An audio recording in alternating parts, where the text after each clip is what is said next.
In a penthouse above the city, where everything gleamed and nothing was ever out of place, a woman moved through the rooms like she was part of the furniture, quiet, efficient, invisible. Her name was Amara Cole, and she had been hired to clean. But the woman who called herself Lila Chen, draped in elegance and pressed against the arm of one of the most powerful men in the country, had made a mistake that morning. A small, terrible mistake that nobody else in that room had caught. Nobody except Amara. And when Lila's grip tightened around a frail wrist and her practiced smile dropped for just one unguarded second, Amara moved, and everything in that perfect, controlled world began to fall apart. Just before we get back to it, I'd love to know where you're watching from today, and if you're enjoying these stories, make sure you're subscribed. In this house, silence wasn't peace. It was control. Every surface in the Vaughn penthouse gleamed like it had never been touched by human hands. 52 floors above the city, the world outside moved in soft chaos. Traffic, noise, lives colliding into one another. Up here, nothing moved unless it was supposed to. The air itself felt curated. Even the light came in at the right angle, filtered through floor-to-ceiling glass that caught the morning in long, golden strips across marble floors. Amara Cole moved through it all like she belonged nowhere and everywhere at once. She carried a folded linen cloth over her left forearm and a small tray of fresh flowers in her right hand. Her footsteps made no sound on the marble. She didn't look at her reflection in the polished surfaces as she passed them. Most people did. Couldn't help it. Amara never did. She looked at what the reflections showed her. Corners, doorways, anyone standing just out of the line of sight. She had learned to read a room not by looking at it directly, but by reading everything around it. She set the flowers on the side table near the east window, adjusted them once, stepped back, and checked the angle. Then she was moving again, quiet and precise, disappearing into the rhythm of the morning. The Vaughn penthouse had 17 rooms. Amara had been working here for 6 weeks. In that time, she had learned which floorboards creaked, which hallway had a slight echo, which bathroom exhaust fan ran loud enough to cover a low conversation. She had learned where the security cameras were positioned, and more importantly, where they weren't. She wasn't supposed to know things like that. She was the maid. Ethan Vaughn arrived home at 11 in the morning. The energy in the apartment shifted before he even walked through the door. The 2 other staff members, Petra, who handled the kitchen, and Marcus, who managed the household schedule, both straightened instinctively when they heard the elevator open. It wasn't fear exactly, it was adjustment. The kind of unconscious recalibration that happened when someone with that much gravity entered a space. Ethan moved through his own home the way powerful men always did, like the room had been waiting for him. He was tall, sharp-featured, dressed in a charcoal suit that probably cost more than most people's rent. His expression was the kind of compose that takes years to perfect, not cold exactly, but controlled. Every word, every glance, every pause had weight to it. He set his phone face down on the kitchen counter, exchanged 3 words with Marcus about afternoon calls, and poured himself a glass of water from the filtered tap. His eyes swept the room in a single practiced arc, taking inventory without appearing to. His gaze landed on Amara for exactly 1 second, then moved on. She kept polishing the glass panel near the dining room and said nothing. Lila was already there. She came from the direction of the master bedroom, barefoot, wearing a cream-colored robe that probably also cost a fortune, her dark hair loose around her shoulders. She smiled the moment she saw Ethan, a full, warm smile that lit her face like she'd been waiting all morning. She crossed to him and pressed herself against his arm, tilting her face up. "You didn't tell me you'd be home early," she said. Her voice was soft, a little breathy, the kind of voice that made you lean in to hear it. Meeting moved up. Ethan's tone didn't change, but he did put his hand on the small of her back, briefly. An acknowledgement. Lila settled into the space beside him like she'd always been there. She reached for his water glass, took a small sip, set it back down, then turned to look at the room with a satisfied expression, as though she were already its mistress. Amara kept her eyes on the glass panel, but she watched. There was something about Lila Chen that made her trained senses hum at a low, steady frequency. Nothing she could point to directly. Nothing obvious. Just the gap between what Lila showed and what existed underneath it. That barely perceptible mismatch that most people would never notice. Most people weren't Amara. Eleanor Vaughn was brought in from her sitting room by her day nurse, a quiet woman named Dolores, at 11:30. Eleanor was 78 years old and used a wheelchair that she managed herself on smooth surfaces, refusing help with a sharp look if anyone reached for the handles without asking. She was small in the chair, but not diminished by it. Her posture was straight, her gray hair pinned back neatly, her eyes behind silver-rimmed glasses, the kind of sharp that made you feel she was reading something in you that you hadn't written yet. Ethan greeted her with a kiss on the top of her head. Eleanor accepted it without softening. "You look tired," she said to him. "I'm fine." "I didn't ask how you were. I said you look tired." Ethan almost smiled at that. Almost. Lila swept in immediately, crouching down to Eleanor's eye level with a bright smile. "Mrs. Vaughn, you look wonderful this morning. Can I get you anything? Tea?" "No, thank you," Eleanor said. Her voice was perfectly pleasant. Her eyes were not. "I'll have Petra make that chamomile blend you like," Lila said anyway, and stood and moved toward the kitchen before Eleanor could respond. Eleanor watched her go. Then her eyes moved, steady and unhurried, until they found Amara. Amara was across the room now, straightening the side chairs at the dining table. But she felt the look. She looked up, just briefly, and met Eleanor's gaze. There was something in it.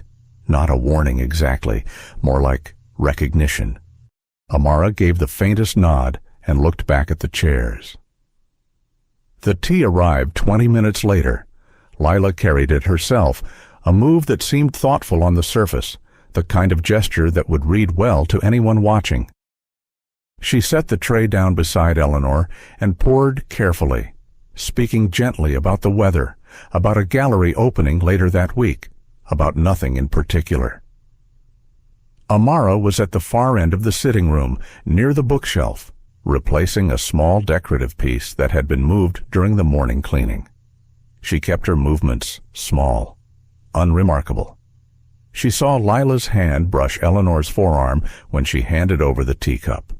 Saw it linger for just a second longer than necessary, fingers curling slightly, the grip a fraction too firm. Eleanor's expression didn't change, but her hand, the one holding the cup, went still. Amara set the decorative piece down slowly. Lila was smiling and talking, and everything looked perfectly fine.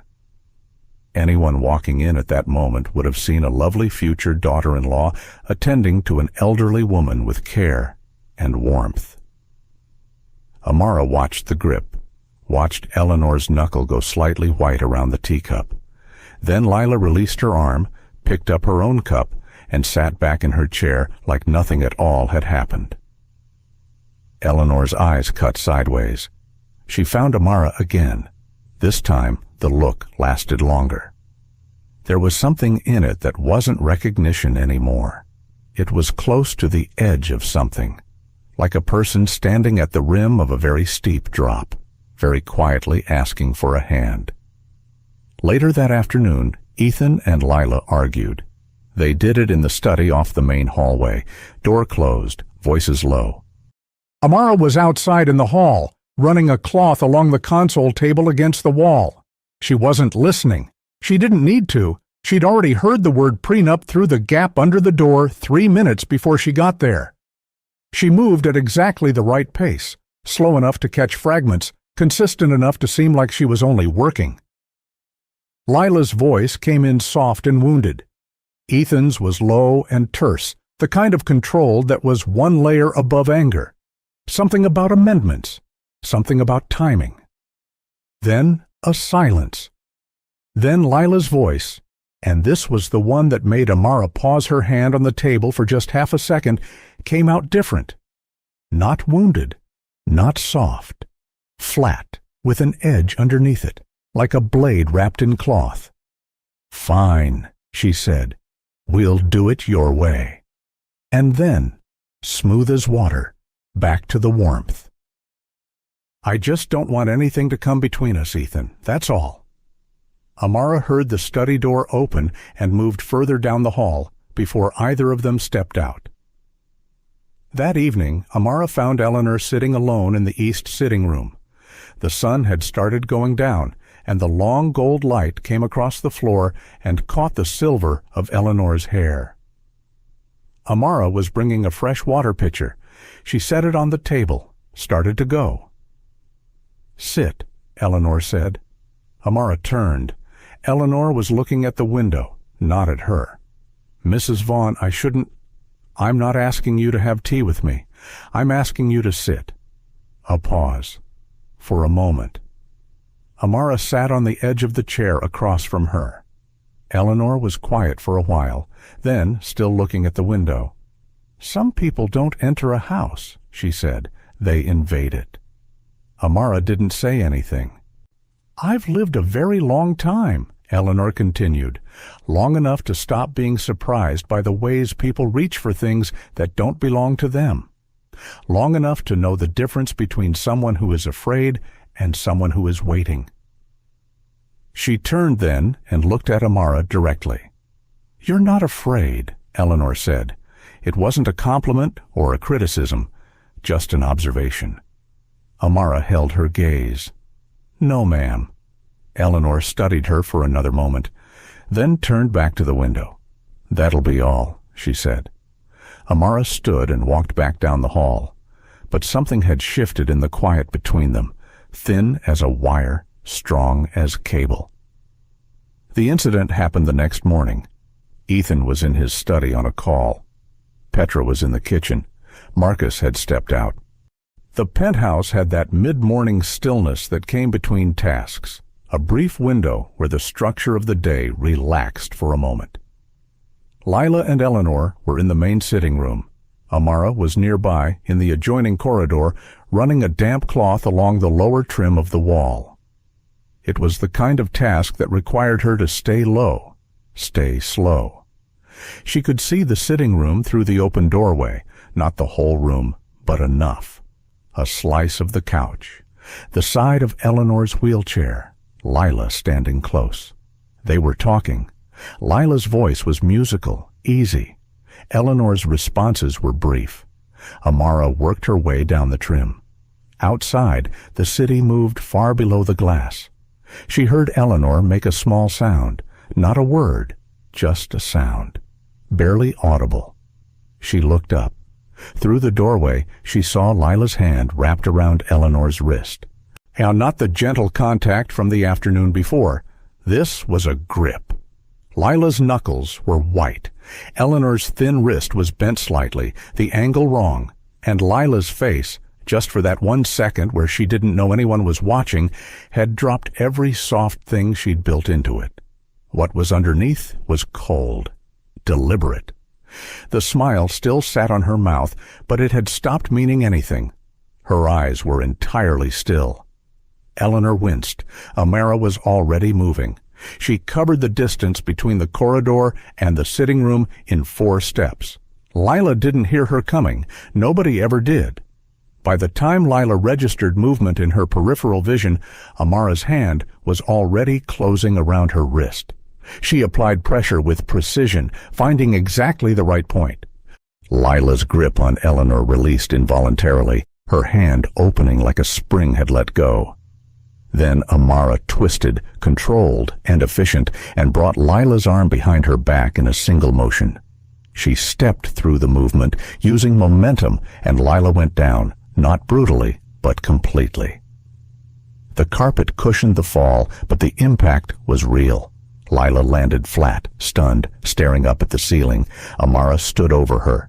Her breathing was even, her face was still. She looked at Lila the way someone looks at a problem they've already solved.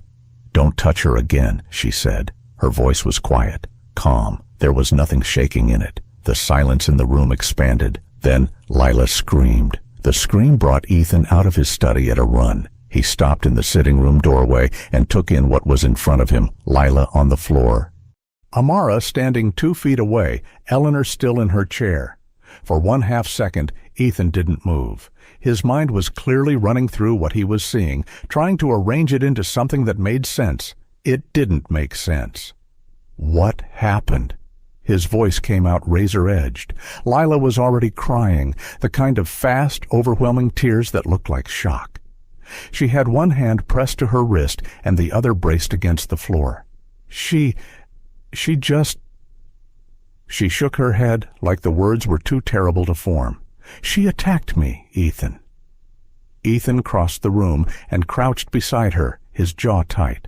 He looked up at Amara. Amara said nothing.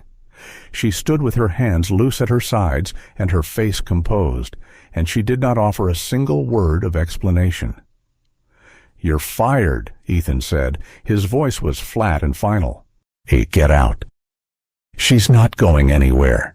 The voice came from behind him. Ethan stood slowly and turned around. Eleanor sat in her chair at the center of the room, both hands folded in her lap. She had not moved. Her expression was exactly as it had been before the chaos, composed, careful, giving nothing away. "Grandmother?"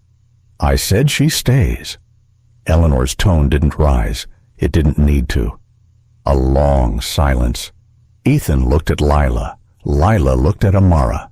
Amara looked at no one in particular, just a point somewhere past all of them, steady and still. "This is not a conversation," Ethan said, turning back to Eleanor. "She attacked Lila. In our home." "In my home," Eleanor said, quietly. "Precisely." Another silence. Longer this time. What most people in Ethan Vaughn's life didn't say out loud, though many of them knew it, was that the empire he ran so smoothly, the shares that carried his name, the board seats that gave him that immovable authority in every room he walked into, had a structural foundation that predated him. Eleanor Vaughn had built the first layer of all of it. And though Ethan had expanded it, refined it, driven it into the global scale it now operated at, the original architecture still carried her signature. In ways that mattered legally, she still held pieces of it. The company's bylaws were specific about certain decisions requiring majority shareholder approval. Eleanor still owned enough to matter, and everyone in that penthouse, including Ethan, understood what that meant when she used a particular tone of voice. He backed down, not gracefully, and not completely, but he backed down. He straightened, adjusted the front of his jacket, and looked at Amara with something that wasn't quite fury anymore. It was colder than fury. It was the look of a man who had lost one specific argument and had already started thinking about how to win the next one. "We'll discuss this," he said to Eleanor. "Yes," she agreed pleasantly. "We will." He left the room. After a moment, Marcus appeared and quietly helped Lila to her feet.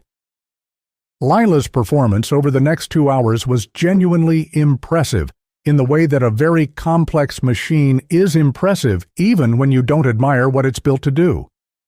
She moved through the penthouse with her wrist lightly wrapped, Petra had found a bandage, and her expression carefully calibrated between fragile and brave. She didn't press Ethan about Amara again directly. Instead, she dropped her suffering in small doses. A quiet wince when she reached for something. A pause before answering a question, as though gathering herself. The occasional soft, forgiving smile that said, "I'm not angry, I'm just hurt." Dolores, Eleanor's nurse, brought tea. Lila thanked her warmly and then told the story to Marcus in the kitchen, her voice low and just a little unsteady, the way you'd tell something traumatic to someone you trusted. Marcus listened, his expression concerned. Amara was in the hallway outside the kitchen, returning a breakfast tray to the service shelf. She heard every word. The story Lila was telling was technically accurate in its facts and completely false in its meaning. Yes, Amara had grabbed her. Yes, she had gone to the floor. No reason given. No provocation described. Just a maid, sudden and violent, for no reason at all. But there were small seams in it. When Lila described where she had been standing, she placed herself across the room from Eleanor, not next to her. When Marcus asked what they had been talking about, Lila said she didn't remember, which anyone who had just experienced a shock might say. But her hands, when she said it, were perfectly still. No one's hands are perfectly still when they're genuinely trying to remember something frightening. Amara noted all of it, said nothing. By noon, Ethan had assembled everyone in the main sitting room: Lila, Eleanor, Dolores, Marcus, and Amara. He stood at the center of the room like a man conducting a meeting rather than mediating a household crisis. His brother Daniel had arrived sometime in the late morning, and he stood to one side near the window, arms crossed, watching with a comfortable expression, the kind of comfortable that belongs to someone who already knows what they think. "I want to hear from everyone," Ethan said, clearly, and once. Lila went first. Her version was the one she'd practiced in the kitchen, polished by now, every pause in the right place. Dolores said she hadn't been in the room. Marcus said the same. Then Ethan looked at Amara. "Well?" he said. Amara met his eyes. She took a brief moment, not hesitating, just choosing. "I did what I had to do," she said. Ethan stared at her. "That's it? That's all you're giving me?" "That's all there is to give." "You put a woman on the floor in my home." "In this home," Amara said, and her eyes cut briefly to Eleanor, then back to Ethan. "And I'd do it again." The silence was total. Daniel broke it. He uncrossed his arms and walked forward from the window, his expression shifting into something measured and reasonable, a man presenting himself as the only calm person in a heated room. "I think what we're all struggling with here," he said, "is the complete lack of accountability. Whatever Amara thought was happening, whatever she believed, the response was completely out of line. There are other ways to handle things. If she had a concern, she could have spoken to you, Ethan." He turned a brief, sympathetic look on Lila. Instead of this, Lila lowered her eyes. The picture of quiet suffering. Amara looked at Daniel for exactly 3 seconds. Then she looked away. Marcus retrieved the security footage on Ethan's instruction. He pulled it up on the main screen in the study. 3 people watching: Ethan, Daniel, and Amara herself, who had been brought in to watch what the camera showed. The footage was clear in resolution, poor in angle. The sitting room camera was positioned to cover the main entrance and the seating area near the window. The couch where Eleanor had been sat at the edge of the frame. What the camera caught cleanly, perfectly, was Amara crossing the room and taking Lila down in a motion that looked, at that angle, with that context, like a sudden, unprovoked assault. Lila had been standing at the far edge of the frame. Her back was to the camera. Her hand, Eleanor's wrist, none of it visible. Ethan watched the footage twice. His face didn't change, but something behind his eyes shifted. Daniel watched it once. He then sat back with the expression of a man whose position has just been confirmed. Amara watched it and said nothing. That evening, Eleanor asked to speak to Amara privately. Dolores wheeled her to the small sitting room at the end of the east hallway, the one that got the last of the afternoon light, and then left them. Eleanor looked at Amara for a long moment after Dolores pulled the door shut. "They believe what the camera shows them," Eleanor said. "Most people do," Amara replied, "and you believe something else." "I believe what I saw," Amara said, "with my own eyes, in that room." Eleanor was quiet for a moment. Then, "I want you to tell me what you think happened." Amara considered this. "I think you already know," she said carefully, "but I think you want to hear it from someone else. To be sure." Eleanor didn't confirm or deny it. She tilted her head slightly. "Do you trust what you saw?" Amara asked her. "Or what you felt?" Eleanor looked at her for a long moment. Something moved behind those sharp eyes, not quite surprise, but close to respect. "Both," she said finally. "I've lived long enough to trust both." Amara nodded once. They didn't speak again after that. But something was different when Amara walked back out into the hallway, a quiet alignment between them, settled and solid, like two people who had just agreed to something without saying what it was. The penthouse was quiet by 11 at night. Ethan had taken a call from overseas and retired late. Lila's light was off by 10. Daniel had left after dinner with a brief and entirely convincing show of concern for everyone involved. Amara stayed up. She moved through the apartment on a slow loop, a final check that was part of her routine and entirely unremarkable. Lights off in the kitchen, window locks on the east side, the service elevator latched properly. She came to the corridor that ran behind the main sitting room, the one that accessed a utility panel and 2 secondary storage closets. She moved through it slowly, cloth in hand, looking like she was checking for anything the day's cleaning had missed. She found the panel on the second closet wall. It was a standard utility board, breakers, cable routing, the back end of some of the in-wall systems. Unremarkable, except for the small device attached to the far side of the secondary cable run. It was no bigger than a thumb, matte black. Pressed flat against the back of the panel where you'd only see it if you were looking for it, or if you knew exactly what you were looking at. Amara looked at it for a long moment. She didn't touch it, didn't photograph it. She stood in the dark of the utility closet and let the weight of what she was looking at settle fully into her chest. Then she stepped back, closed the panel, and walked back out into the hall. Her expression was controlled, but her jaw was set, and her eyes had gone very still. The way eyes go when the thing you were afraid might be true has just become real. She stood at the end of the corridor for a moment, looking at the closed door of Eleanor's room at the far end of the hallway. Whatever was happening in this house had just moved into a different category. The story had already spread by morning. Amara saw it first on Marcus's phone. He'd left its screen up on the kitchen counter while he went to answer the service door. A celebrity gossip site, the kind that ran grainy photos and breathless headlines, had picked up a tip. The headline read, "Billionaire Ethan Vaughn's maid attacks fiancé in luxury penthouse. Sources say she's obsessed." Below it, a photo of the building exterior. Below that, a quote from an unnamed source describing Lila as shaken but gracious. Amara set a glass on the drying rack and said nothing. By midday, 2 more outlets had run versions of the story.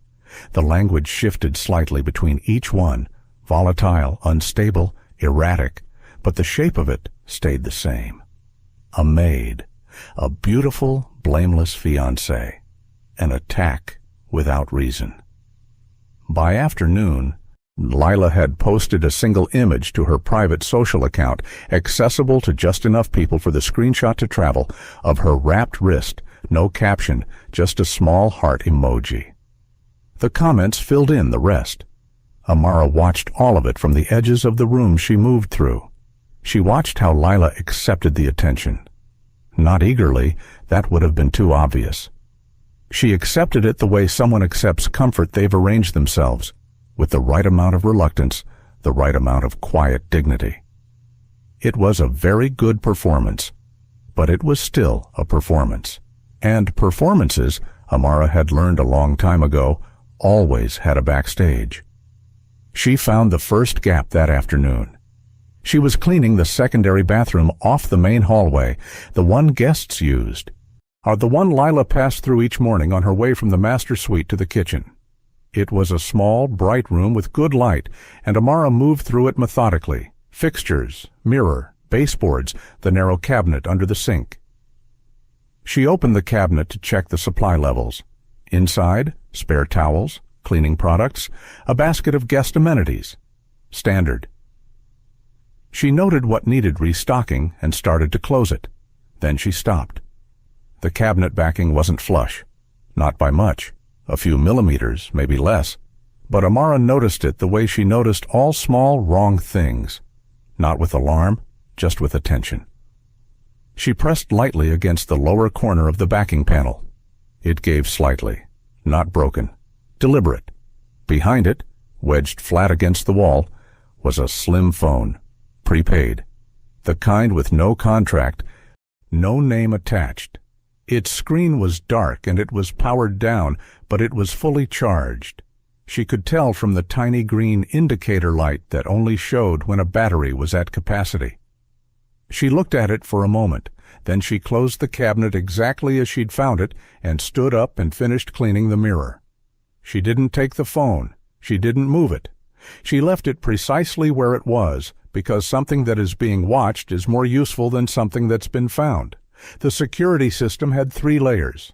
Amara had figured that out in her second week, not by asking anyone but by watching the maintenance schedules, noting which technicians arrived on which days, and cross-referencing that with the access log Marcus kept in the household binder.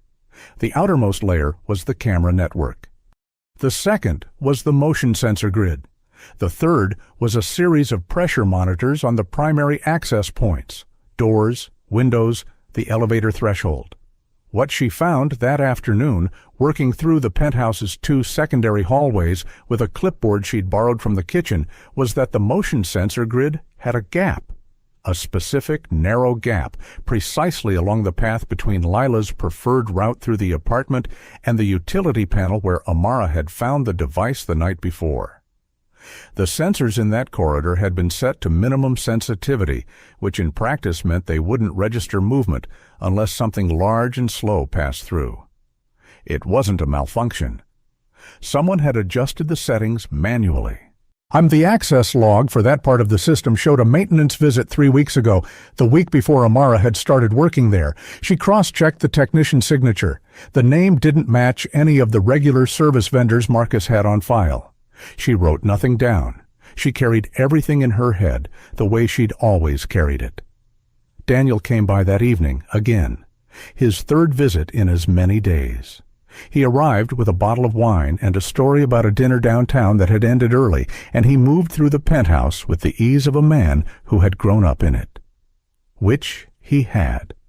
He kissed Eleanor on the cheek, a practiced gesture warm enough to look genuine, and shook Ethan's hand and dropped into the armchair in the main sitting room like he lived there. He and Ethan talked business for a while. Amara brought a cheese board from the kitchen and set it on the low table between them. Neither man paused in their conversation. She was furniture to them. That had always been useful. Daniel's tone was easy, conversational, the kind that slides past you without leaving a mark. But the content was specific. He kept steering back, gently, to the same subject. Eleanor's role in the company. The upcoming board meeting. The question, raised delicately as a concern, of whether it was appropriate for someone of Eleanor's age to carry the stress of active shareholder participation. "I'm not suggesting anything dramatic," Daniel said, refilling his own glass. "Just, there are options, ways to protect her from decisions she shouldn't have to carry." Ethan was quiet for a moment. "She's never complained." "She wouldn't," Daniel said warmly. "That's the point." Amara finished arranging the board and moved back toward the kitchen. On her way past the hallway, she glanced into the east sitting room. Eleanor was in there, alone, book open in her lap. Not reading, listening. Their eyes met through the doorway. Eleanor turned a page she hadn't been reading.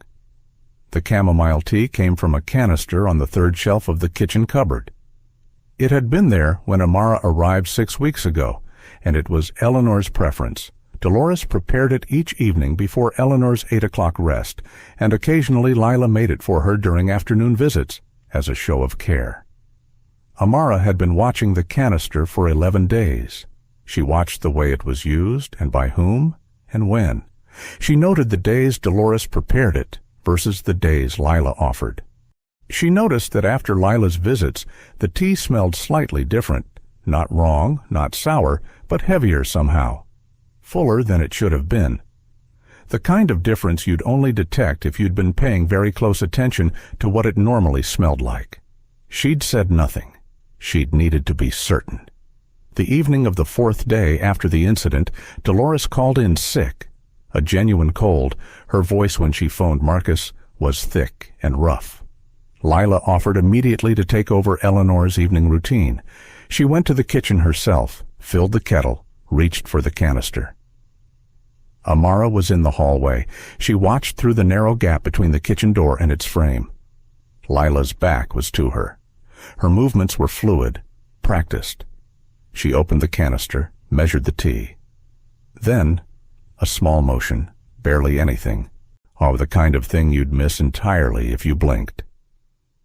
She opened the second button of her left cuff and let something settle from her sleeve into the measuring spoon before she added it to the strainer. It took less than 2 seconds. Lila poured the hot water, replaced the lid on the canister, and carried the cup to Eleanor with a warm smile. Amara walked back down the hall, turned into the east sitting room from the far entrance, and arrived at Eleanor's side 30 seconds before Lila did. She set down the folder she was carrying, maintenance receipts she'd been collating, a completely legitimate reason to be in the room, and sat on the footstool beside Eleanor's chair, as though reviewing something.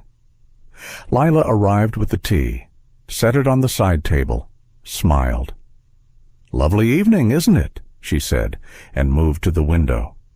Amara reached across and picked up the teacup, looked at it as though checking the rim for a lipstick mark, a small, housekeeping gesture. Ordinary. "I'll get you a fresh cup," she said to Eleanor. "This one's a little overfilled. Might spill." Eleanor looked at her, said nothing, then looked at the window where Lila stood, then back. "Thank you," Eleanor said quietly. Amara took the cup to the kitchen. She poured most of it carefully into a small sealed container she took from the pocket of her apron, a sample container, the kind you'd find in any first aid kit, and sealed it tightly. Then she rinsed the cup, prepared a fresh cup of tea from a different supply she'd kept separately in the back of the supply drawer for exactly this purpose, and brought it back to Eleanor. Lila was still at the window. She didn't seem to notice anything had changed, but when Amara set the fresh cup down, she felt Lila's gaze move across the back of her neck. Brief, assessing, a fraction of a second, no more.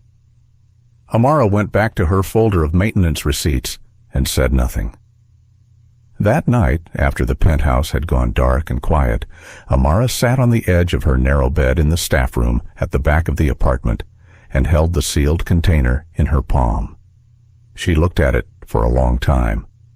It wasn't enough. Not to show anyone, not to say anything with. A sample in a container proved nothing without a lab. And a lab meant going outside the house, which meant a gap in what she could see and control. She needed more before she could move. She thought about the device in the utility panel, the modified sensors, eyed the prepaid phone behind the bathroom cabinet. She thought about Daniel's careful conversation about removing Eleanor from active decisions. She thought about the timeline, how long Lila had been in this house, how long the security had been quietly adjusted, how much had already been arranged before Amara had ever walked through the door.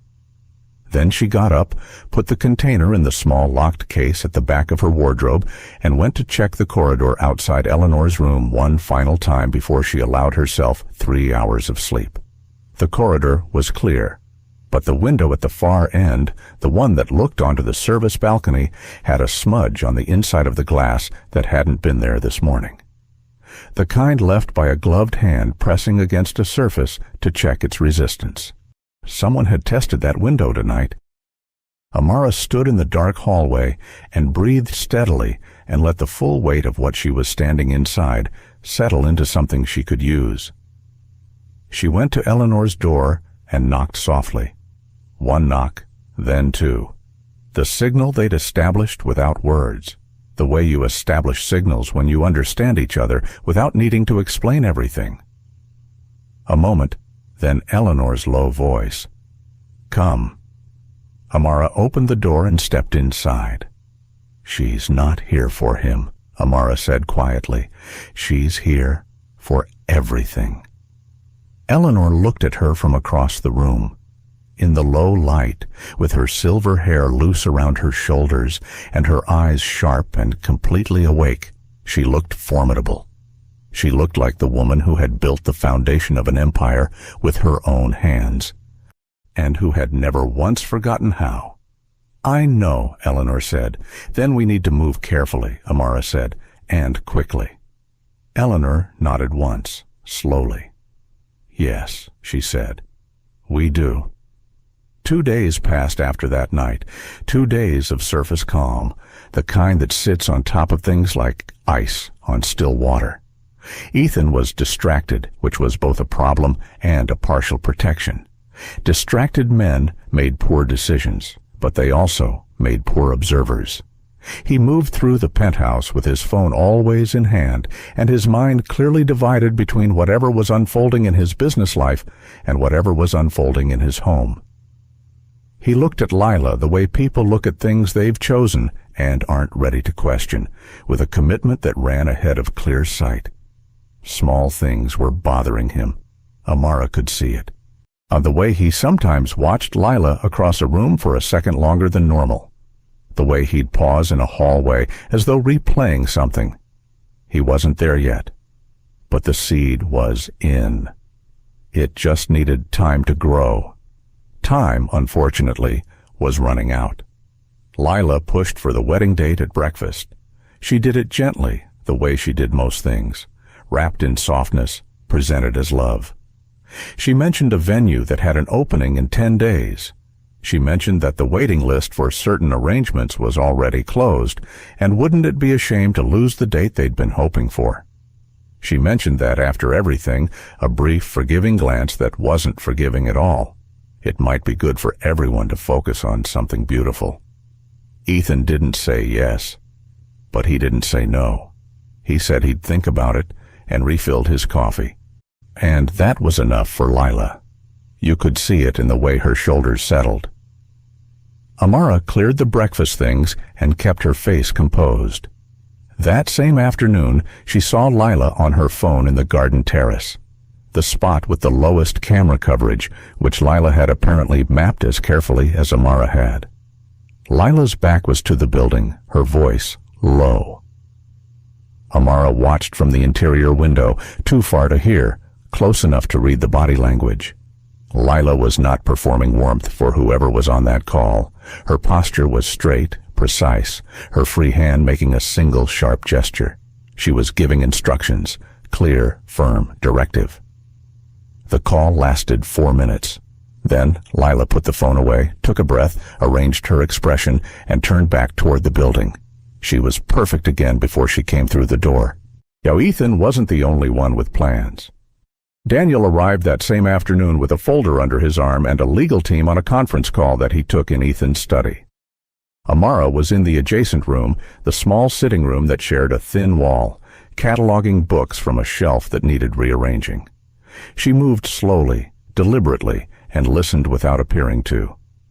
The legal conversation was about asset structuring, specifically the conditions under which marital property agreements interacted with existing inheritance arrangements. The lawyer's voice was dry, professional, and very specific. There was a clause. Daniel pushed for it twice, and the second time with more force.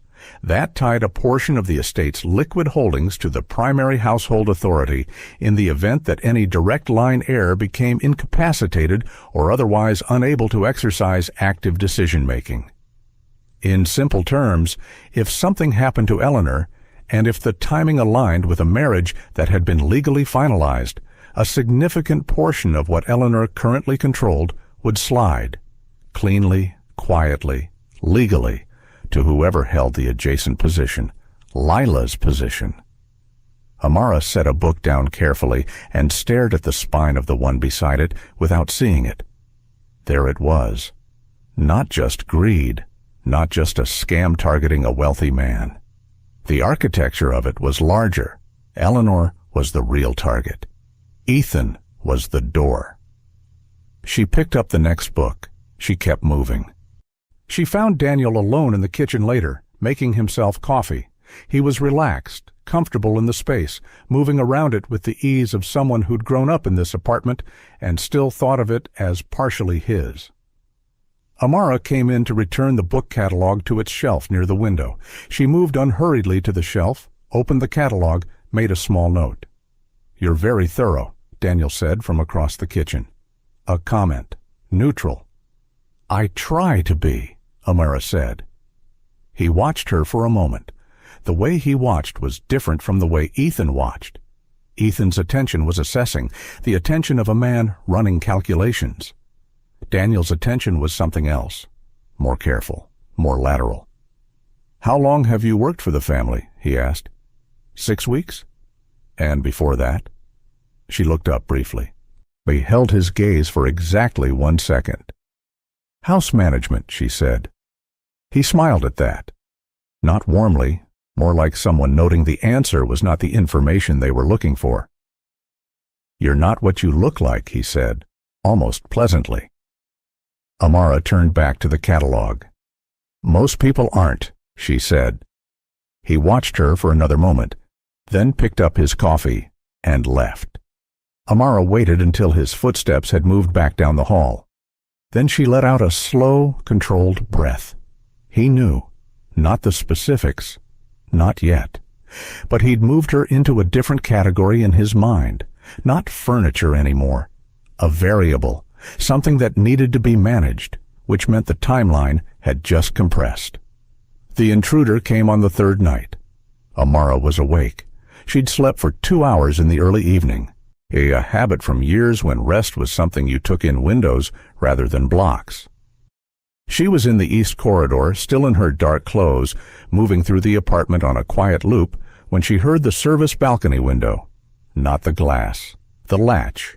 It was a small sound, the specific resistance of a secured latch being worked from the outside with a tool that knew what it was doing. Most people would have heard nothing. Amara stopped walking and was still. 3 seconds. 5. The latch gave. She moved to the corner of the corridor before the balcony door opened, pressing herself flat against the wall in the shadow between the wall-mounted light and the adjacent doorframe. She controlled her breathing, slowed it fully.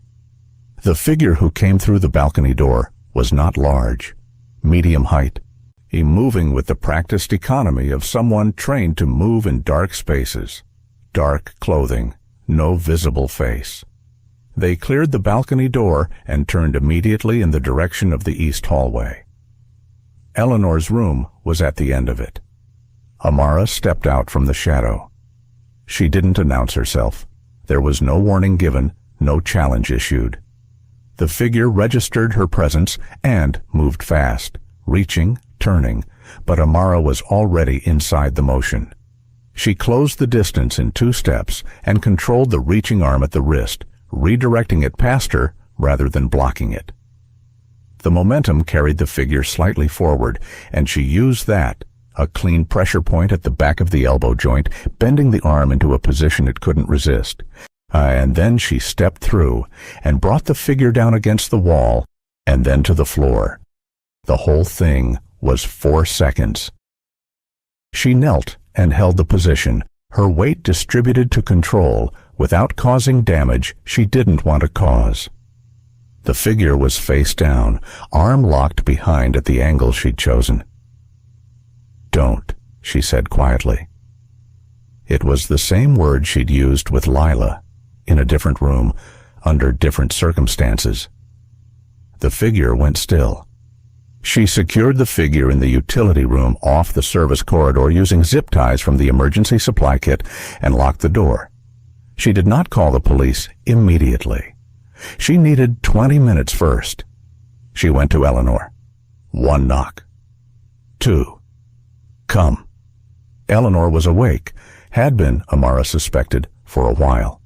The bedside lamp was on low. Yoshi sat with her reading glasses on and her hands folded, and she looked at Amara with the expression of someone who had been sitting with something difficult and was ready to have it spoken out loud. Amara sat in the chair across from her. She kept her voice level and quiet. "Someone came through the service balcony tonight," she said. "They were moving toward this room. I stopped them." Eleanor looked at her steadily. "Are you hurt?" "No." "Are they?" "No. They're secured." A beat. Eleanor looked at her folded hands, then back up. "Is this connected to Lila?" "Yes," Amara said, "but it's larger than Lila." She paused, choosing her words. "I need to tell you what I know. Not everything yet. I don't have proof for everything yet. But enough for you to understand what's happening in this house." Eleanor took off her glasses and set them on the nightstand. "Then tell me." Amara did. She laid it out carefully. The device in the utility panel, the modified security sensors, the prepaid phone, the tea, the legal clause Daniel had been pushing for that afternoon. She didn't frame it as accusation. She framed it as a pattern, evidence that a pattern existed and what that pattern pointed toward. Eleanor listened without interrupting. Her expression didn't shift dramatically. She wasn't a woman who wore her reactions openly, but when Amara finished, Eleanor was quiet for a long time. "Lila's identity," Eleanor said finally. "Is it real?" "I believe the name is fabricated," Amara said carefully. "I don't have confirmed documentation yet, but the behavior profile is consistent with someone operating under a constructed identity. The phone, the network access, the precision of the security modifications, those don't belong to someone acting alone." "And Daniel?" Eleanor's voice was very quiet now. Amara held her gaze. "He's part of it." Eleanor absorbed that. She breathed slowly. Something moved across her face. Not surprise, which told Amara that some version of this had been sitting in Eleanor for a while, unconfirmed and unspoken. "I'll trust you," Eleanor said, not as a question.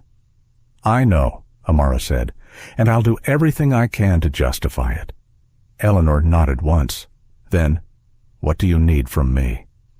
"For now," Amara said, "I need you to act normally. Don't change how you are with Lila or with Daniel. Don't give either of them any sign that you know what I've just told you." "And Ethan?" Amara was quiet for a moment. "Not yet," she said. "He's not ready to hear it, and if we tell him before we can prove it, Lila will use it. She'll make it about me. Make it look like I'm trying to manipulate him. We'll lose the window." Eleanor considered this for a moment, then nodded. She reached over and turned the lamp off. "Good night," she said. "Good night," Amara replied. She stood and walked back into the dark hallway. The documents were in the secure folder on the third shelf of Eleanor's private study, the room that only Eleanor entered and that had never, in the 6 weeks Amara had worked here, been cleaned by anyone other than Eleanor herself. Eleanor showed Amara the folder the next morning, and after Ethan had left for an early meeting and Lila was still asleep. They spread the papers on the desk quietly. Most of it was financial records, estate documents, inheritance structures, legal correspondence going back several years. Eleanor knew exactly where to look. She'd spent more of her life in these documents than anyone else alive, and she moved through them the way a person moves through a house they built themselves. She found the thread in 11 minutes. There was a holding company, registered offshore, obscure, the kind of structure that exists specifically not to be found easily. Its beneficial owner was listed under a name that meant nothing immediately. But one of the company's registered addresses matched a law firm that had correspondence in Eleanor's files going back 3 years. Correspondence signed by Daniel Vaughn in his capacity as a family representative, establishing a consultation arrangement. The same law firm that had processed the initial transfer of a minor stake in Vaughn Holdings to an unnamed third party 18 months ago. before Lila arrived, before any of this had visibly started. Eleanor set the paper down on the desk and looked at it. "He's been building this for years," she said. "Yes," Amara said. Eleanor picked up the paper again and looked at it with the expression of someone looking at a very old wound that has just become visible. "My grandson," she said quietly, not as grief exactly, more as reckoning. Amara said nothing. When she gave Eleanor the space that moment required, then Eleanor put the paper back in the folder and closed it. "What happens now?" she asked. Amara was about to answer. That was when they heard Ethan's voice from the main room. He'd come back early. And then, a moment later, his words came clearly through the study wall, loud enough to travel. "We're getting married tomorrow." The study went completely silent. Amara looked at Eleanor. Eleanor looked at the closed folder on the desk. Amara felt the whole shape of the plan, weeks of careful work, of quiet gathering, of moving piece by piece towards something provable, accelerate suddenly into a single narrow window. Tomorrow. Her jaw set, her eyes went still and very focused. Whatever she was going to do, it had to happen today. The announcement landed in the penthouse like something dropped from a great height.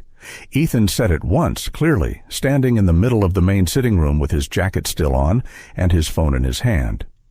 "We're getting married tomorrow." And the words just sat there in the air after he said them, taking up all the available space. Lila appeared from the hallway a moment later, and if she was surprised, she didn't show it. She crossed to Ethan and pressed both hands to his chest and looked up at him with an expression that managed to be simultaneously grateful and serene, as though this was exactly what she had been waiting for and she had never doubted it would come. It was a perfect response, completely practiced. Eleanor, seated near the window with the closed folder still on the desk in the adjacent study, said nothing. She looked at her hands. Amara was in the doorway. She watched Lila's face over Ethan's shoulder, the stillness behind the warmth, the calculation underneath the gratitude, and she felt the weight of the whole situation compress into something sharp and immediate. One day. She had one day. She found Ethan alone that evening.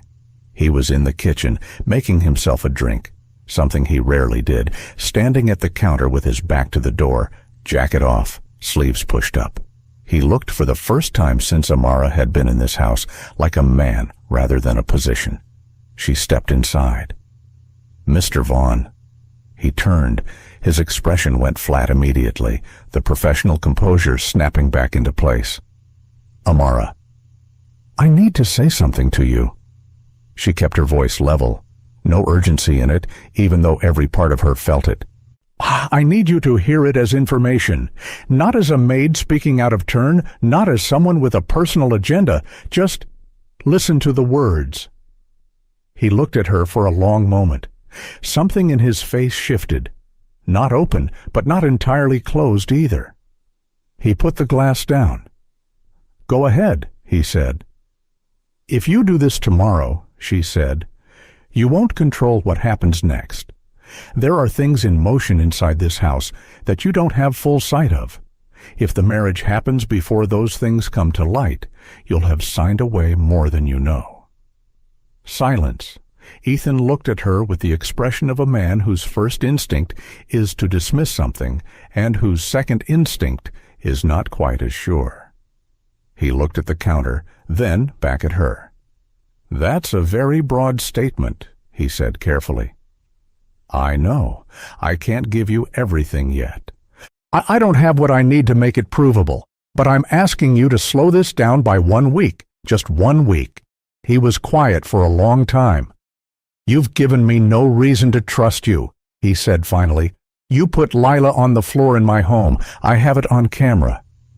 "You have part of it on camera," Amara said. "There's a difference." He looked at her. She held his gaze and said nothing more. "Good night, Amara," he said. She left. He didn't say she was wrong. That was the thing she carried with her back down the hall. He hadn't said she was wrong. Lila sat in her room that night, the master bedroom, Ethan's room, the room she had moved into as naturally as water filling a space, and called someone. The call lasted 7 minutes. Her voice was quiet, smooth, completely without the softness she used during the day. "Everything is moving faster than expected," she said. "Be ready." A pause while the other person spoke. "I know that," she said. "Make sure the transfer protocols are staged before noon. If anything interrupts the ceremony, we move to the secondary." Another pause. "No, she's not a problem yet. But watch her." She ended the call and sat for a moment, looking at the city through the bedroom window. Then she set her phone on the nightstand and lay back against the pillows and closed her eyes with the complete ease of someone who is not troubled by anything they've done. Amara worked through the night. She started at the security panel in the utility corridor, the same panel where she'd found the device weeks ago. The device was still there. She'd left it deliberately because removing it would have signaled something to whoever was monitoring its feed, but now she needed it to show something specific. She worked carefully with a small kit she kept at the back of the locked case in her room, tools she'd carried in since the first day, buried in what looked like a standard grooming set. She didn't disable the device. She rerouted it. A small physical adjustment that redirected the feed from its current output point to a loop. The signal would appear active and normal to anyone checking remotely, but what it was transmitting now was 2 hours of archived footage from an earlier part of the evening. Quiet, uneventful, exactly what someone monitoring it would want to see. Then she moved to the motion sensors. The gap in the grid, the one along the path between Lila's route and the utility panel, she left open. But the sensors flanking Eleanor's room she restored to full sensitivity. If anyone moved toward Eleanor tonight, she'd know it within seconds. Then she sat on the edge of her bed and looked at her phone. There was a photo on it. She'd looked at it before, in quiet moments, but never for long. A younger version of herself standing next to a woman who had her same strong jaw and her same steady eyes, just slightly softer. They were outside somewhere, a courtyard, a warm day, the light catching both of them at an angle that made everything look simple. Her sister. Her name had been Naomi. She'd been a financial investigator, brilliant with numbers, relentless about the things she cared about. 3 years ago, she'd been following a thread that led through a network of offshore holdings and fabricated identities targeting wealthy families across the Northeast. She'd gotten close enough to something real that the people behind it had noticed. She disappeared on a Tuesday. No body, no trace, just an empty apartment and a laptop that had been wiped clean. Amara had spent 18 months trying to find her through official channels.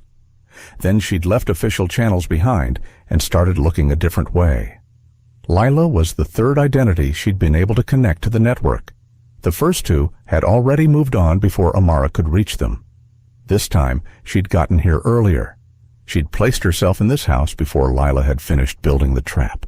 She put the phone face down on the mattress. She didn't let herself feel it right now. There would be time for that later, or there wouldn't, but either way, it had no place in what she needed to do today. She set her alarm for 5 in the morning and allowed herself 2 hours of sleep. The wedding setup began at dawn. By 7, florists had arrived. By 8, a catering company was running a production line through the service entrance, filling the penthouse with the smell of fresh bread and cut flowers. By 9, the main sitting room and the adjoining terrace had been transformed into something that looked like a magazine editorial. White and gold, clean lines, the city as a backdrop behind a canopy of gardenias. It was beautiful. That was the hardest part, almost. The beauty of it, how something constructed entirely as a mechanism could look so genuinely like something worth wanting. Amara moved through it in her uniform, directing caterers to the right spaces, accepting deliveries at the service entrance, being exactly what she appeared to be. Every few circuits of the apartment, she checked the things she needed to check. The sensor readings, the corridor outside Eleanor's room, the security feed loops. At 10, she passed through the main hallway and registered a face she hadn't seen before. He was standing near the entrance to the sitting room, not a caterer, not florist staff. He was wearing a dark suit and holding a small glass of water, and he had the posture of someone trying to look like he belonged there and almost managing it. Medium height, early 40s. He'd come in with one of the guest parties that had arrived in the past half hour. Invited attendees, friends of Ethan's who'd been given the compressed notice of the ceremony. But his eyes moved differently from everyone else in the room. They moved the way eyes move when you're watching for something specific. Not admiring the flowers, not tracking the caterers. Tracking exits, tracking people. Amara recognized it because she did the same thing. She kept her own gaze forward and moved past him toward the kitchen. She'd seen that face before, not in person.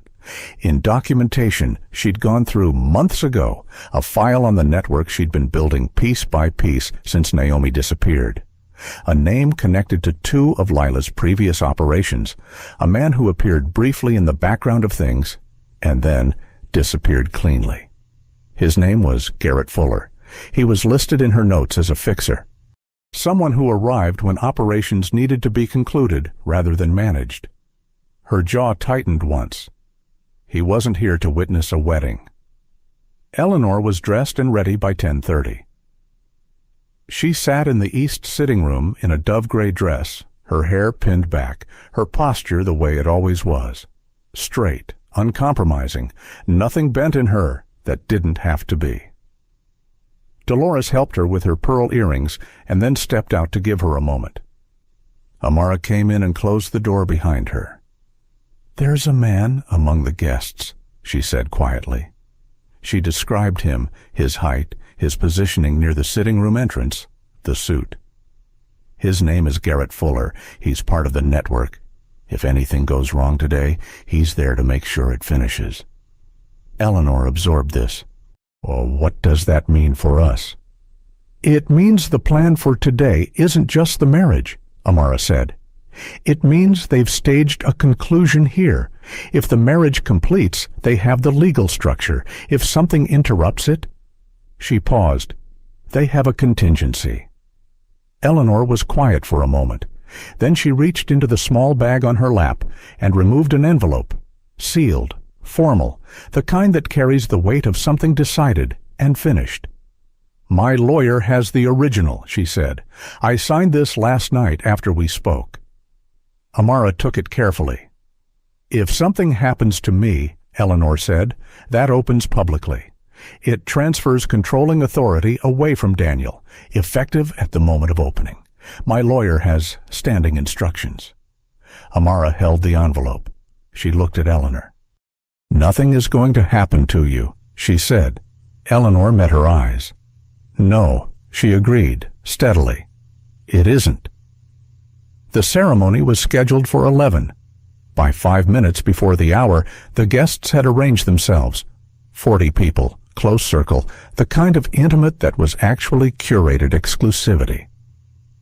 Ethan stood at the front of the room near the canopy, composed and still in a dark suit. He looked like a man who had made a decision and had built a wall around any remaining doubt. Lila appeared at the far end of the room, and everyone turned. She was in ivory, simple, exquisite, perfectly chosen. She moved down the informal aisle between the seated guests with the ease of someone walking toward something they've been planning for a long time. Amara stood near the back, against the wall. Her uniform made her invisible to most of the room. She watched Fuller across the space. He was standing to the left, near the door to the terrace. He was watching Ethan. Daniel was in the third row. He sat with his hands loose in his lap, a faint, private smile on his face. He looked like a man waiting for something to be finalized. The officiant began. The room was very quiet. The city moved far below the glass. Lila reached Ethan. She took his hands and looked up at him. and the expression on her face was so perfectly constructed that even Amara, watching it knowing exactly what it was, felt the pull of it for a fraction of a second. That was the skill of it, the years of it, the total, complete commitment to the performance. The officiant spoke, the usual words, the architecture of a ceremony proceeding as designed. Amara watched Fuller's hand move to the inside of his jacket. She stepped forward. "This wedding can't happen." Her voice came out clear and level, not a shout, but calibrated to carry through the room without effort. 38 heads turned. The officiant stopped mid-sentence. The silence was immediate and total. Ethan's expression went through 3 things in 2 seconds: confusion, recognition, fury. He dropped Lila's hands. "Amara."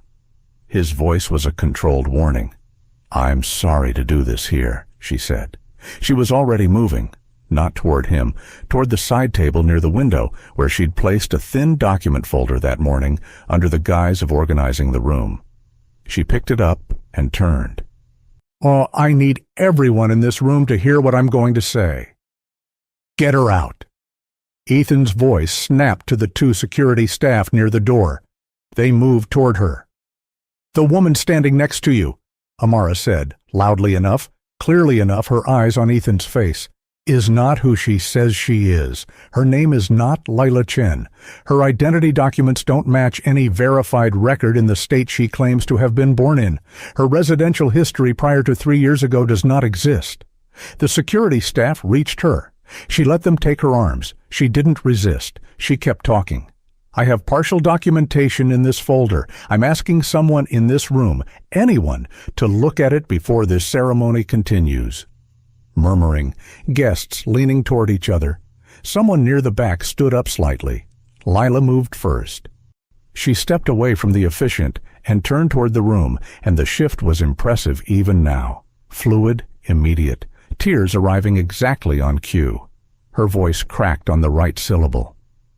"She attacked me in this home," Lila said. "She's been removed from her position twice and keeps coming back. She's obsessed. She's dangerous, and now she's doing this, here, today, to humiliate Ethan." "You have 3 passports," Amara said calmly. 2 of them are in the name of women who died before the age of 4. The 3rd uses a social security number assigned to a woman currently living in Colorado who has never heard of you." A longer silence. Someone in the front row said something quiet to the person beside them. Lila's tears didn't stop, but something behind her eyes had sharpened. "She's lying," Lila said. Her voice was still soft, still fragile. But there was a harder edge underneath it now, a seam showing where the performance met the person beneath. "Ethan, you know me. You know who I am." Ethan looked at her, and Amara watched his face for that one moment. Watched it very carefully, and saw the doubt she'd planted 3 weeks ago and watered every day since finally break the surface. Daniel stepped forward from the 3rd row.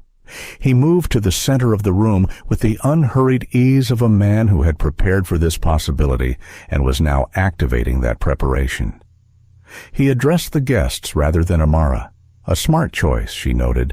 Discredit the source, not the claim. "Most of you know me," he said warmly. His voice had the quality of someone accustomed to managing rooms. "This woman has been a destabilizing presence in this household for weeks. She physically assaulted Lila. There's footage. She's been operating outside her role, interfering in family affairs, and now she's chosen the most public possible moment to make the most serious possible accusation with no credible basis." He looked at the folder in the security guard's hand. Amara's folder, still unexamined. "May I see that?" he asked. Reasonable tone, measured. He reached for it. A voice from the back of the room said, "Don't touch that folder." Everyone turned. The man was standing near the terrace doors. He'd been seated in the last row and had stood quietly, as though he'd been waiting for a specific moment. He was slight, somewhere in his early 50s, wearing a dark suit that was slightly too large. His face was pale. He was not comfortable standing in front of this many people, but he was standing. Amara looked at him and felt something move in her chest. She knew who he was, not personally, from the same documentation she'd built over 18 months. His name was Warren Briggs. He'd worked adjacent to Lila's network as an intermediary, the kind of person who processed documents, arranged transfers, sat in rooms where things were agreed without putting his name on any of it. He'd been listed in her file as a low-risk peripheral. He did not look low-risk right now. He looked like a man who had decided something that frightened him. "My name is Warren Briggs," he said. His voice was unsteady but audible. "I've worked with this woman for 4 years, not as Lila Chen, under 2 other names." He paused, steadied himself. "She is not who she says she is. The woman standing at the front of this room has done this before. Twice that I know of, and the people who got in the way the second time." He stopped. Fuller was moving. The sound was a single sharp crack, not as loud as it seems in the imagination, always, just a compressed, flat sound that hit the room like a fist hitting a table. Fuller had moved fast and smoothly from his position near the terrace door, and Briggs went down sideways against the chairs in the back row. Not still, not dead. His hand was pressed to his shoulder, and he was conscious, and he was breathing, but he was down. For exactly 1 second, the room was frozen. Then it erupted. 40 people moving at once, voices overlapping, chairs knocking back, someone screaming near the front. The officiant dropped behind the table. Guests scrambled toward the interior doors and away from the terrace windows. Fuller was already moving, not toward the door, not toward Briggs, but angling toward Eleanor. Amara was faster. She shed the grip of the security staff. They'd released her when the shot went off, their attention splitting, and crossed the room in a direct line. She reached Eleanor's wheelchair and stepped in front of it, facing Fuller as he came through the parting crowd. He stopped, 3 feet between them. He looked at her. She looked at him. Neither of them was performing anything. "Walk away," she said. He made his calculation. She watched him make it, reading her posture, her positioning, the fact that she wasn't afraid.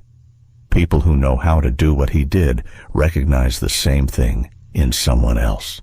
It's not visible to most people, but it's completely visible to them. He held for 2 seconds. Then he turned and moved toward the terrace. Amara didn't follow. She turned, gripped Eleanor's wheelchair, and started moving her toward the interior corridor. She kept her voice low and even. "Mrs. Vaughn, walk with me." "I'm in a wheelchair, dear," Eleanor said, with complete composure. Then, "Hold on." They moved.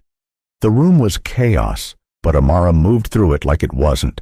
She directed the wheelchair through the interior corridor, while behind her, in the main room, she could hear Ethan's voice cutting through the noise, commanding, organizing, telling people to move away from the windows. Whatever else he was in the middle of processing, he was still capable of controlling a room under pressure. She filed that away as useful. She got Eleanor to the east hallway, to Eleanor's room, and locked the door from the inside. Then she turned around. Lila was gone. She'd seen it in the second before she turned to Eleanor. The space at the front of the room where Lila had stood was simply empty.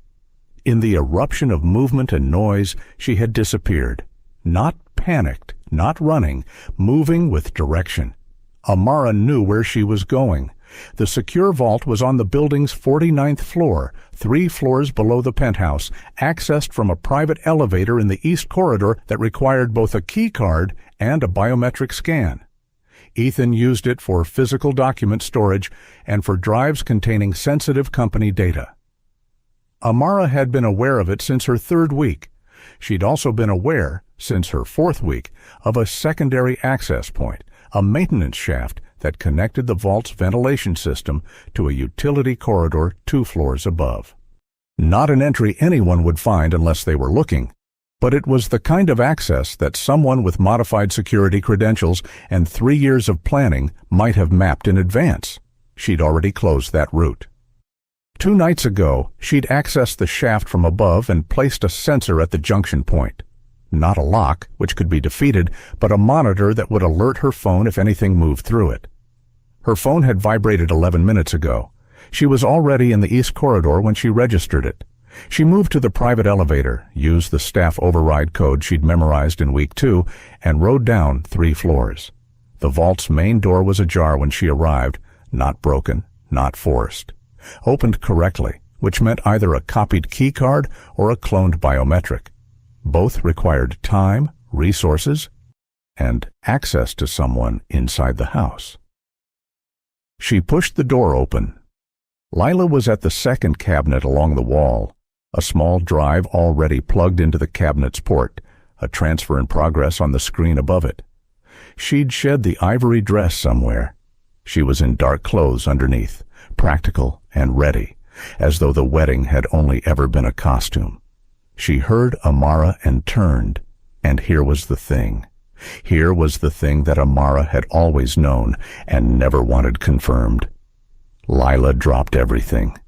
Every layer, every softness, every careful construction of the person she'd presented to this house for months.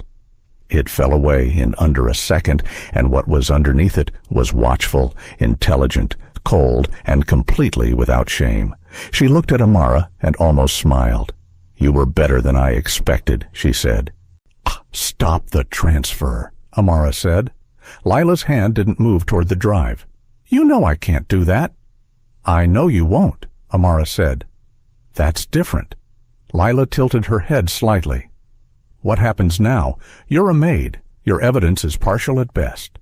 Warren is down, which means your witness is compromised. Fuller is in the wind." The almost smile settled into something more genuine, and it was the most frightening expression Amara had seen on her face. "You have enough to make noise. You don't have enough to end this." "The transfer," Amara said. "Stop it." Lila looked at her for a moment, then she reached over and pulled the drive from the port and tucked it into her own pocket.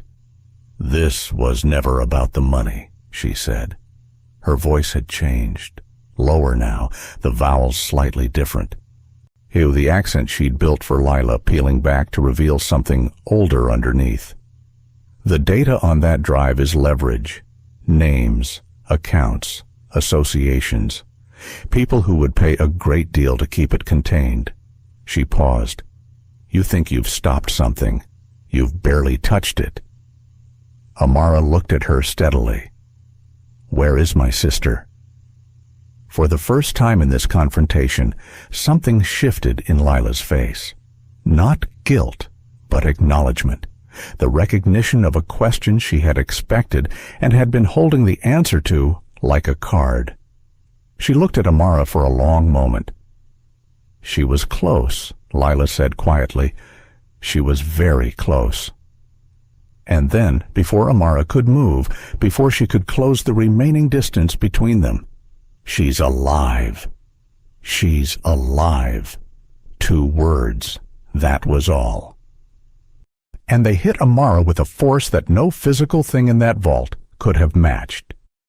She stood completely still for 1 full second, the kind of stillness that isn't calm, but the opposite of it.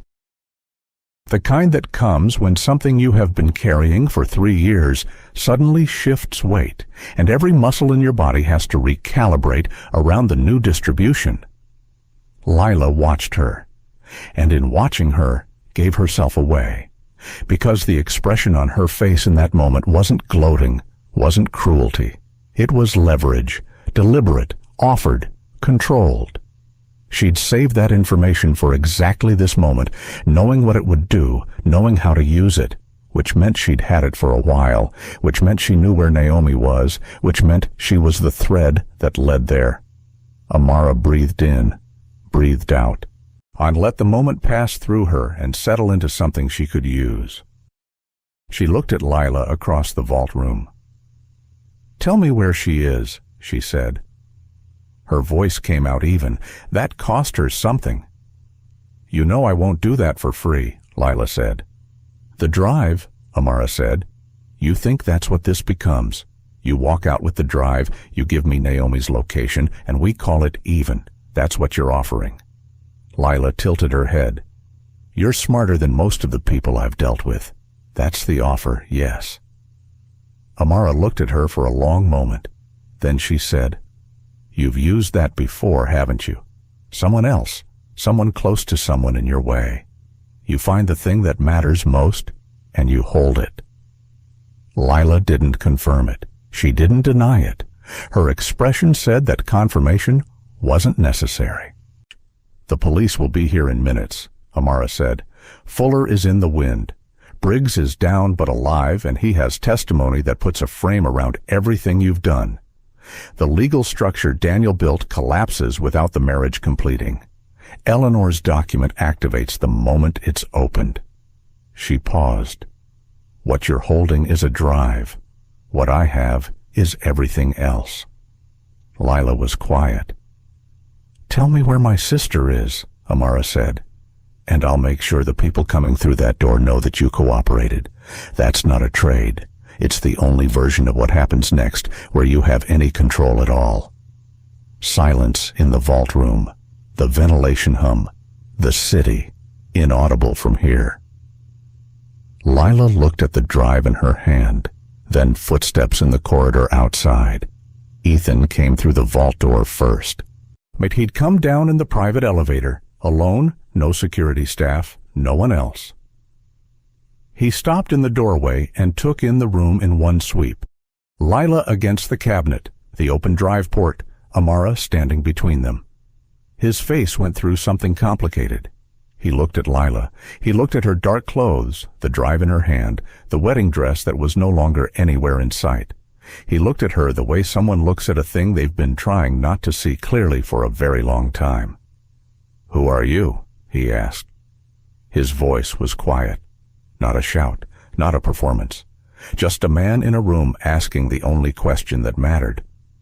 Lila looked at him. And here, only with this question, something flickered across her face that wasn't entirely calculated. A response to the specific weight of that word. Who, not what. Not what are you doing, or what have you done? Who are you? But it passed. "I'm exactly who I've always been," she said. "You just chose what to see." Ethan absorbed that. He looked at Amara. "Is what you set up there true? All of it?" "Yes," Amara said. "The identity, the documents. Everything I said, and more than I said." He looked at the floor for a moment. When he looked back up, something had settled in his face. Not peace exactly, but resolution. The look of a man who has finally stopped arguing with himself. "Tell me what you need," he said to Amara. The estate had gone into lockdown the moment the shot was fired. Ethan had triggered it remotely from his phone, even while he was still managing the guests upstairs. Police were at the building perimeter. 2 officers were already in the penthouse, managing the scene in the main room. An ambulance had reached Briggs. Fuller had not gotten far. He'd moved toward the terrace and found the exterior stairs that ran down the service side of the building, a route Amara had anticipated, which was why she'd restored the external motion sensors on that face of the building 2 nights ago. When Fuller triggered them, it sent an alert directly to the building's security desk, and the officers who arrived at the perimeter had his description before he reached the ground floor. He was in custody by the time Amara brought Lila back upstairs. The main room looked like the aftermath of something. Chairs displaced, flowers knocked from their stands. The careful architecture of the ceremony collapsed into something that was just a room again. A handful of guests remained, those who hadn't fled or been directed out, sitting in the corners with the stunned expressions of people who had witnessed something they didn't yet have language for. Briggs was being tended to near the back of the room. The shoulder wound was serious, but not fatal. The paramedic said something about clean entry, and Amara registered it with the part of her mind that filed useful information and kept moving. Briggs was conscious. He looked pale and smaller than he had standing up, but his eyes were tracking and present. When he saw Amara, he held her gaze for a moment. She nodded once. He looked away, but the set of his shoulders changed slightly. Something released. Eleanor was in the east corridor with Dolores, exactly where Amara had left her. She looked entirely composed, back straight, hands folded, he watching the organized chaos of the room with the expression of someone who has seen enough versions of things going wrong to know what the aftermath of each one looks like. Amara crossed to her. "Are you all right?" she asked. "I'm perfectly fine," Eleanor said. "Where's Daniel?" Daniel had tried to leave during the chaos. That was his instinct when things collapsed. Not to manage them, not to face them, but to move toward an exit while everyone else was looking elsewhere. He had a gift for that, for finding the moment of maximum distraction and using it. He'd made it to the private elevator with a hard drive he'd taken from Ethan's study, a backup of company financials, the kind of material that, in the right hands or the wrong ones, could be used to reconstruct or destroy a great deal. He was in the elevator car. The doors almost closed when a hand came through the gap and stopped them. Ethan's hand. He stepped into the elevator. The doors closed. They were alone. Amara learned what happened in that car from what she saw when the elevator opened again at the penthouse level 2 minutes later. Ethan stepping out, jaw set, controlled. Daniel behind him, 2 steps back, the hard drive no longer in his hands. Daniel looked like a man whose calculations have all failed at once and who hasn't yet found a new one to run. One of the officers waiting in the hallway moved toward him. Daniel looked at Ethan. Ethan looked back at him. The look lasted a long time, long enough to say everything that wouldn't be said in a room with other people present. Then Ethan stepped aside. The officer reached Daniel. The police interview took 3 hours. Amara sat in the east sitting room, the same room where Eleanor had told her to sit weeks ago in the long afternoon light. The same room where she'd first understood that the woman in the wheelchair saw more than anyone gave her credit for. She answered every question with the same steadiness she brought to everything. The documentation she'd been building for weeks, the sensor logs, the modified maintenance records, the samples she'd taken from Eleanor's tea, the device from the utility panel, the financial thread from Eleanor's documents, she laid it all out in sequence. The lead detective, a measured woman named Agent Reeves, who had driven up from a federal financial crimes unit in record time, listened without interrupting and asked precise questions. At the end of it, Reeves looked at her across the table. "You've been building this for how long?" she asked. 18 months, Amara said. "This particular operation, the broader network, longer." Reeves looked at her folder. "Your background, before the domestic employment." "Protective intelligence," Amara said. "Private, after federal. I left the formal structure 3 years ago." "Why?" Amara was quiet for a moment. "Personal matter." Reeves looked at her. Didn't push. The woman, the one calling herself Lila Chen. She made a statement during her arrest about a Amara Cole, a missing person. Amara kept her face composed. "Yes." "She gave a location," Reeves said. "A holding arrangement. It's how this network operates with people who get too close and are more useful contained than eliminated. We're working to verify it now." She paused. "I want to be careful about what I tell you before we confirm." "Then be careful," Amara said. "But tell me." Reeves held her gaze for a moment. Then, "We have reason to believe she's in Oregon. A private facility, the kind that doesn't appear in any registry. If the location is accurate—" She paused. "She's alive." The room was very quiet. Amara looked at her hands on the table. They were completely still. "Thank you," she said. Fuller talked first. That wasn't surprising. Fixers were, by nature, pragmatic people. Their loyalty ran to outcomes, not allegiances, and when the outcome of silence was a federal conspiracy charge, and the outcome of cooperation was something negotiable, the math wasn't complicated.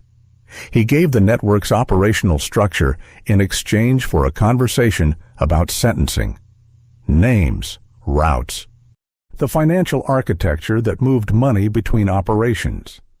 He'd been inside it long enough to know enough.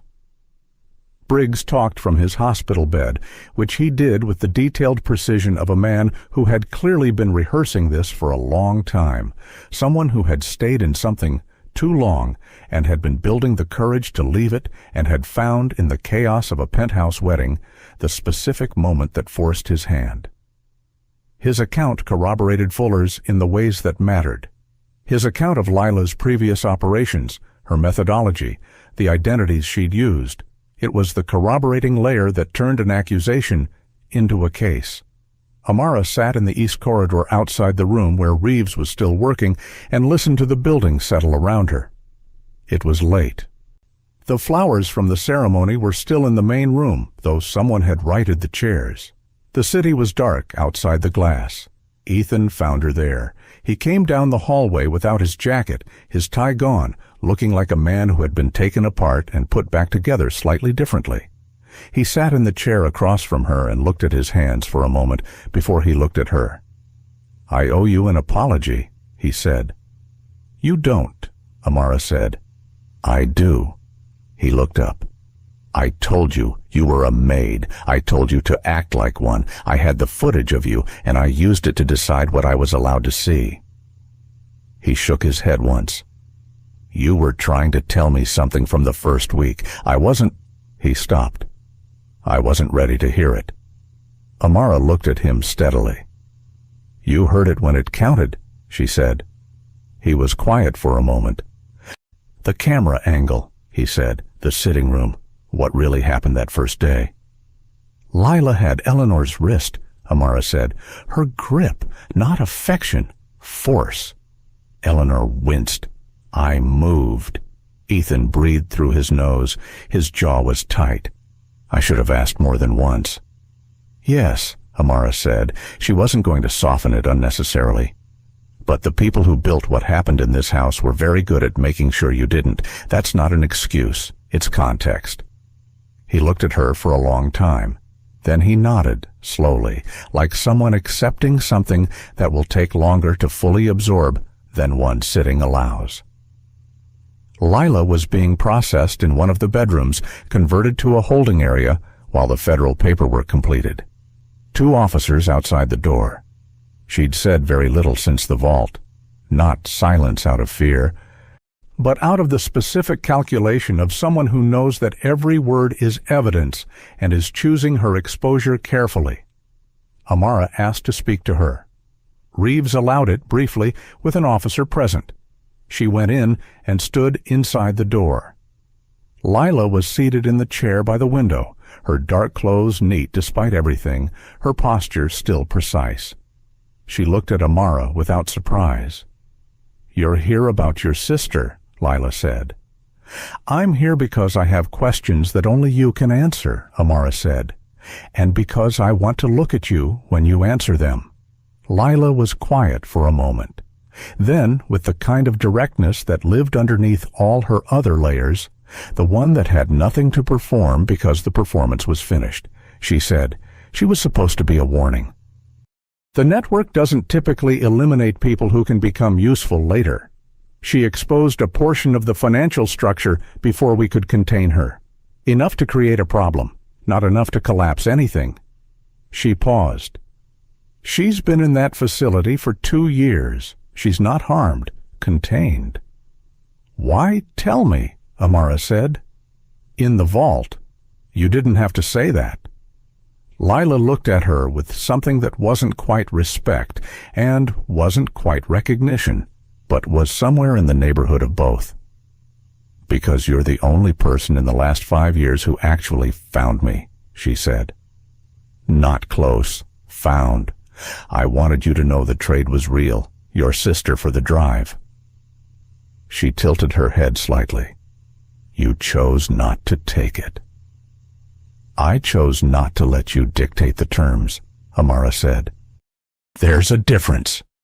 Something crossed Lila's face, the closest thing to genuine feeling Amara had seen in it. Not regret, something more complicated, the acknowledgement of a mirror maybe, of someone who recognized the shape of their own choices in someone else's. You think this ends with me, Lila said finally. Her voice was even.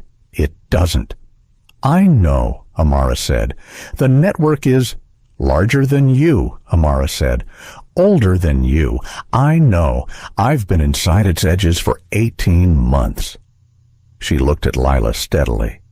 But networks run on people, and people can be found one at a time by someone patient enough to keep looking.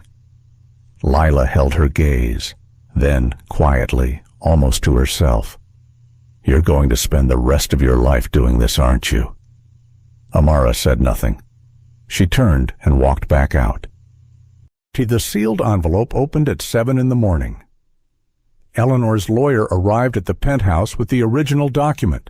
Amara had called him the night before, as the situation became clear enough to make the trigger appropriate. He was a composed man in his 60s who had clearly been prepared for this possibility and moved through it with the efficient seriousness of someone who had helped write the document and believed in what it did. He read the contents aloud in the east sitting room, with Ethan and Amara present. Eleanor sat in her chair by the window in the early light with her hands folded.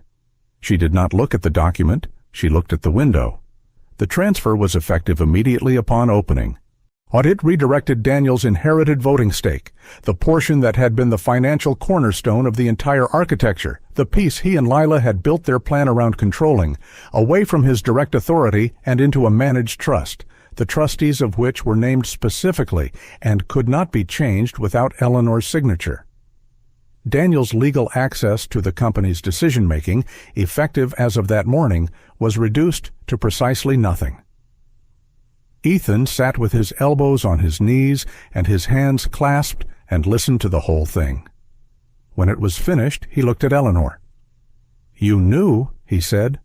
"How long?" Eleanor turned from the window. "I suspected Lila from the 3rd week," she said. "Daniel—" She paused and something moved briefly in her face.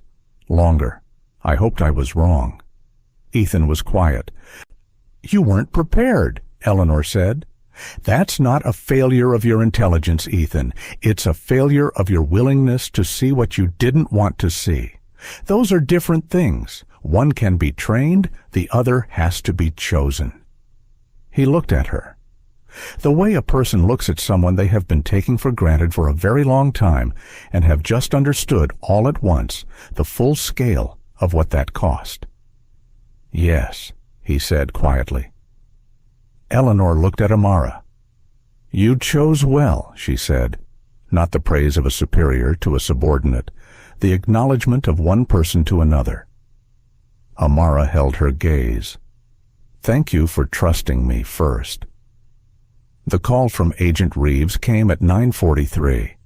Amara was in the east corridor, sitting against the wall with her phone in her hand, because some part of her had known when she woke up that morning that it would come today. She felt it the way she felt most things, not with hope exactly, but with a low, steady readiness. Her phone buzzed. She answered on the first ring.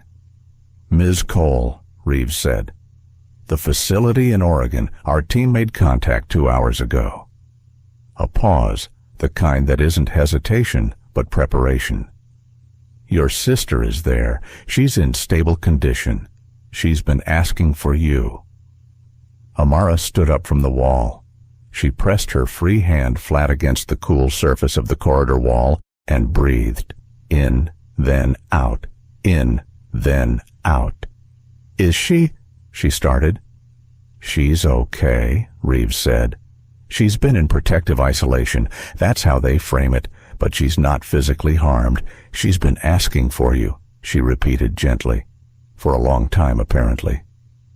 Amara closed her eyes. 3 years. 18 months of building, all of placing herself inside rooms like this one, of being invisible and patient and precise and not allowing herself to feel the full weight of it, because the full weight of it would have stopped her moving. 3 years of carrying the photo and putting it face down and getting up before dawn and doing the next thing and the next thing and the next. She breathed. Then she opened her eyes, and she was still in the corridor, and the light was still coming through the window at the end of it, and the city was below the glass, and Naomi was alive and asking for her. "I'll be on the next flight," she said. Ethan found her an hour later. She was packing, the small, efficient packing of someone who doesn't own much more than what fits in a single bag, which had always been a practical choice and was now, she thought, something she might eventually change. He stood in the doorway of the staff room. He looked at the bag. He looked at her. "Oregon?" he said. "Yes." He was quiet for a moment. "Is she all right?" "She will be." He nodded. He looked at the floor briefly, then back up. "I'd like to offer you something," he said. "Not as an obligation, not as compensation, but because I think—" He paused, searching for the right shape for it. "Because I think this house needs someone who actually sees it, not manages it, sees it." Amara looked at him. "Head of security," he said. "The position would mean building something from the ground up. The entire structure, systems, personnel. Your call entirely. You'd answer to me and to Eleanor and to no one else." He held her gaze. "Take whatever time you need in Oregon. The position will be here when you come back." Amara was quiet for a moment. "I'll think about it," she said. He nodded once, and that was enough. He wasn't the kind of man who pushed when he finally understood that pushing was the wrong instrument. That was something, she thought. People could learn things sometimes, when the cost of not learning became clear enough. He started to go, then stopped. "The first day," he said, without turning, "in the sitting room, when I told you you were a maid and to act like one." A pause. "I'm sorry." Amara looked at his back. "I know," she said. He left. Eleanor was in the east sitting room when Amara came to say goodbye. The same chair, the same window, the same long light, because some rooms hold their character regardless of what has moved through them. Eleanor looked at her bag. She said nothing for a moment. Then, "You didn't serve this house." Amara waited. "You saved it," Eleanor said. "From burning, from something it might not have recovered from." She tilted her head slightly. "I've been in this family for 53 years. I've watched people come through this door wanting pieces of it, wanting the name or the money or the access or the influence. I've seen what that looks like." She looked at Amara steadily. "You came through that door wanting none of it." "I came through that door with a purpose," Amara said. "Yes," Eleanor said, "and you kept it, even when it cost you. That's rarer than you might think." She reached out her hand. Amara took it. Eleanor's grip was thin, but firm, the grip of someone who had held things together for a very long time, and had not yet decided to stop. "Go get your sister," Eleanor said. Amara held her hand for a moment, then released it. She picked up her bag and walked to the elevator. The penthouse was quiet around her, not the curated silence of control that had characterized it 6 weeks ago, but something different, lighter. The silence of a place that has had something removed from it that had been pressing down on it without anyone fully recognizing the weight. The elevator opened. She stepped in. The doors closed, and she watched the penthouse disappear behind the polished metal, and she breathed, and she let herself feel it. All of it, the 3 years, the patience, the cost of the silence, the weight of the photo she'd looked at in the dark on so many nights. She let herself feel it for exactly as long as the elevator took to reach the lobby. Then the doors opened. She walked out into the morning. Some people walk into a house to serve, others walk in to protect it from burning, and some, the rarest kind, walk in carrying something the house could never give them. They walk out still carrying it. But lighter, finally lighter. How many times do we overlook the quiet ones, mistaking stillness for weakness and silence for having nothing to say? If this story stayed with you, hit like and subscribe. There are more stories like this one waiting for you.